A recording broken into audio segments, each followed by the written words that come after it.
We want to get you caught up now on breaking news, the indictment of DeKalb County CEO Burrell Ellis. Now, we broke the news about 90 minutes ago, and we've had a team of reporters working the story ever since. Our live Team 2 coverage continues with Erica Byfield in DeKalb County with new information about the indictment. Erica. Yeah, John, I just came down from a briefing with the district attorney here in DeKalb County. That wrapped up within the last 20 minutes or so. You said it there. The big headline today is that there's a 15-count indictment. Those charges, they arrange a lot of topics here. We're talking about criminal attempt by extortion, conspiracy charges, coercion charges, theft by taking, and false statements. As you've also mentioned, we've broke news on this indictment today, just how we've broken details about what's been going on with this situation from the very beginning. You'll remember that this started out as a watershed management bid rigging investigation, and it ended today with the indictment of DeKalb County CEO Burrell Ellis. This indictment today says that he threatened 3 business owners in town and told them that they would not get any more county business without campaign funds. And it says that he had city employees, or county employees I should say, helping him on county time, making these calls, collecting all the data that he would need to make all this happen. You'll also remember that within the last few months we had exclusive video of a raid at Burrell Ellis's home and office as investigators took out piles and piles of evidence. We now know what they're looking for and what they collected. A few minutes ago we learned a question that I had when I walked into this briefing today: will Burrell Ellis go to jail? The CEO will go to jail. The DA gave us that answer just a few moments ago. There was a grand jury arrest warrant that was issued and signed. The bond is $25,000, and as customary, Mr. Ellis will have up to 24, perhaps 48 hours to turn himself in. So you heard it right there. He will be going to jail. When we were leafing through this indictment, we had some other questions as to whether other people, other names we've heard pop up throughout this whole entire situation, if they will also be indicted. The DA did not answer any questions today, so we still have those questions lingering out there. One other thing we've been looking into is what next, what happens next. So we're digging into those answers, and we'll have more details for you coming up within the next 30 minutes. Reporting live in DeKalb County, Erica Byfield, Channel 2 Action News. Channel 2's investigative reporter Jody Fleischer broke news of the investigation months ago. She's been covering every development since. Jody continues our live Team 2 coverage with a look at how we got here and some of the surprising things actually left out of the indictment today. Jody. Jovita, it's certainly worth noting what's not in the indictment. When investigators first executed search warrants on the CEO back in January, they were alleging charges of racketeering and bribery. As we've seen, those are not included now. Now, many of the 15 counts that are listed in the indictment stem from allegations we first showed you as long as 2 years ago.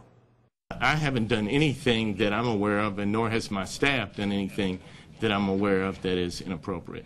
DeKalb County CEO Burrell Ellis defended himself in January after district attorney's investigators gathered evidence from inside the CEO's office and his Stone Mountain home. They hauled away boxes of documents, binders, and several computer towers used by Ellis and his staff. He was inside the courthouse testifying before a special civil grand jury at the time, which spent a year digging into allegations of bribery, bid rigging, and contract improprieties, first at the Watershed Department, then expanding to include other county contracts. That grand jury report never became public because Ellis's attorneys have spent the last 5 months fighting its release, arguing it should not be used in preparing the criminal indictment. Now that point is moot. I think what's essential here is, never have I been in any done anything that would give anybody a promise in return for a campaign contribution. We're always clear about that. But several of the charges allege Ellis shook down county vendors for campaign contributions. As a Channel 2 investigation first exposed in February, we examined all of the money Ellis received in the last 5 years and found nearly $600,000, or 40%, came from companies that have or wanted business with DeKalb County. The overwhelming majority were contract winners, outnumbering losing bidders by 5 to 1. A former DeKalb DA said that was business as usual. It would appear that there may have been ways that you didn't get contracts unless you paid for them. We contend our client didn't get paid because he wouldn't grease anybody's palm. All right, Jody, so you have been covering this extensively for months, if not years, and folks you've talked to said they expected more notice, and this seemed to be coming out of the blue today. It kind of did. We knew that there were witnesses testifying before the grand jury. We've heard from sources that that's been going on for a couple of weeks now. But the defense team in particular was expecting something they referred to as a 15-day notice, where the prosecutors would send a customary notice to an elected official or a police officer. They get special consideration when a case is going before a grand jury.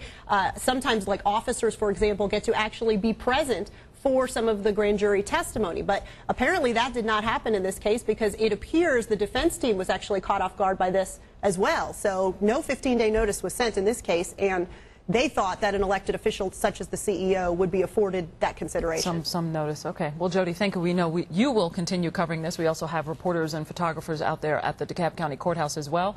We're going to have more on WSBTV.com, and also coming up tonight on the Channel 2 Action News Night Beat at 11. About an hour ago, the Chief of Public Affairs for DeKalb County released this brief statement, and it says, "We just learned about this news as well. We will be talking to the CEO's attorneys, and we will let you know when there is a statement to be released." It says, "We have not yet spoken to the CEO. He is currently meeting with his attorneys," end of quote. We've learned authorities have issued an arrest warrant for Ellis already. He has 48 hours to turn himself in, and his bond is set at $25,000.